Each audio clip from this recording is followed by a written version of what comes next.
Subscribe to our channel and press on the bell icon so you don't miss out on our newest uploads. Hello everyone, welcome to another video. In this tutorial, we're going to learn how we can unlink our Instagram from our Facebook. To do this, open Facebook app on your phone. Once you're inside the app, press on the three bars on the right, then scroll down to Settings and Privacy.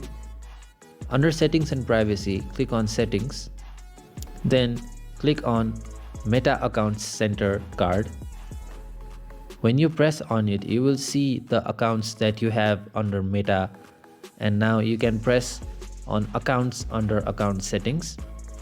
Now if you want to remove your Instagram account that we are going to learn right now, then you can simply press on the Remove button.